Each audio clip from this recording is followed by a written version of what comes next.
नागरिक अस्पताल में विश्व मधुमेह दिवस पर कार्यक्रम आयोजित किया गया।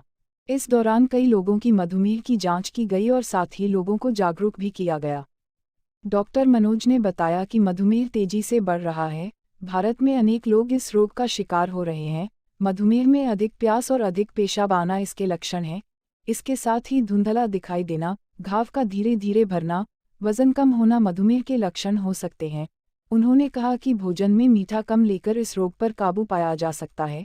साथ ही रोजाना व्यायाम करें, धूम्रपान और शराब का सेवन न करें, तनाव मुक्त रहें, अधिक फल व सब्जियां खाएं, प्रतिदिन सैर अवश्य करें।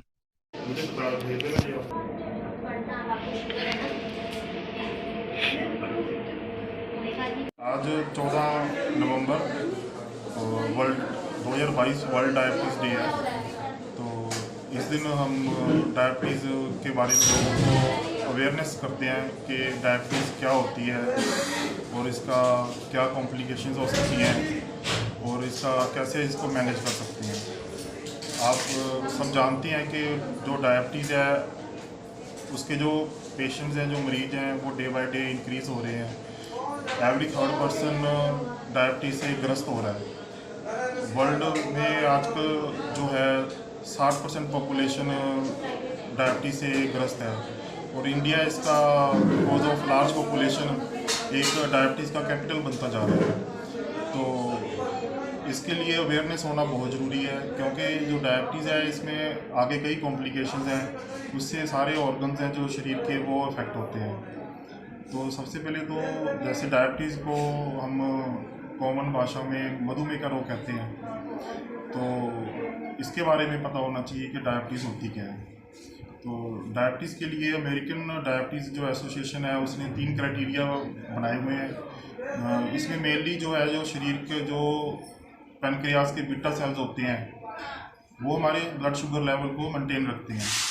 तो डायबिटीज़ में इंसुलिन बनना जो है बंद हो जाती है, जहाँ उसका रेजिस्टेंस हो जाता है, उसकी वजह से जो हमारे शरीर का जो शुगर लेवल्स हैं वो मेंटेन नहीं हो पाते। तो बेसिकली हमारे शुगर लेवल्स बढ़ जाते हैं डायबिटीज़ में, उसकी वजह से हमारे कई कॉम्प्लिकेशंस होती हैं। तो डायबिटीज़ को हमें अर्ली लेवल पे शुरुआती में पकड़ना बहुत ज़रूरी है। जैसे कि अमेरिकन डायबिटीज़ एसोसिएशन ने इसके 3 क्राइटेरिया बनाए हैं। उसमें नंबर 1 क्राइटेरिया है कि फास्टिंग ब्लड शुगर, जो कि 126 मिलीग्राम पर डेसीलीटर होना चाहिए।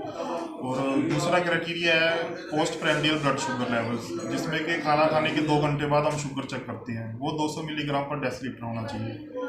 और एक तीसरा क्राइटेरिया है जिसमें हम एवरेज शुगर निकालते हैं, जिसको हम HbA1c बोलते हैं, ग्लाइकोसाइलेटेड हीमोग्लोबिन होता है। उसमें जो है वो 6.5 to 7% से कम होना चाहिए। 6.5 to 7% से कम होना चाहिए। तो ये 3 क्राइटेरिया हैं अमेरिकन डायबिटीज़ एसोसिएशन की तरफ से, जो हमें डायबिटीज़ की डायग्नोसिस में हेल्प करते हैं। और फिर आती है, हाँ जी, जैसे इसमें डायबिटीज़ में जी कई रिस्क फैक्टर होते हैं, जिसमें सबसे पहला रिस्क फैक्टर आता है ओवरवेट। ओवरवेट जो है ये जंक फूड खाने से, जो फैटी डाइट खाने से, जो अच्छे कार्बोहाइड्रेट नहीं है उनको लेने से, ये जो हमारा शरीर का जो बॉडी वेट है वो बढ़ जाता है। बॉडी वेट के लिए हमने BMI होता है, जैसे वेट ओवर हाइट स्केयर का फार्मूला होता है, उसके हिसाब से हम 30 तक रखते हैं इसको नॉर्मल, तो हमारा BMI इंक्रीज हो जाता है। तो ये जंक फूड जो हो गया, फ्राई चीज़ें होगी, अनहेल्दी फैट हो गया, तो ये सब हमें डायबिटीज़ के लिए आगे रिस्क फैक्टर्स हैं, जो हमें आगे इसके लिए इंक्रीज करते हैं, जो हमारी ब्लड शुगर लेवल्स हैं।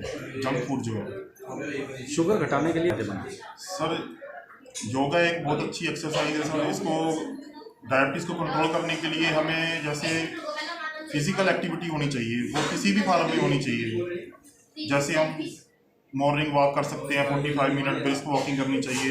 योगा हो गया, एरोबिक एक्सरसाइजेज हो गई, और डांस हो गया, और जिम हो गया। ये सब चीज़ें जो हैं फिजिकल एक्टिविटी करने से जो हमारा वेट रिड्यूस होगा, हमारा BMI कंट्रोल लेवल्स में आएगा, तो उसमें ये चीज़ें हेल्प करती हैं। तो योगा एक बहुत अच्छा फिजिकल एक्टिविटी है, जिससे हम अपने डायबिटीज़ को कंट्रोल रख सकते हैं। और जो डायबिटिक नहीं है उनके लिए भी ज़रूरी है।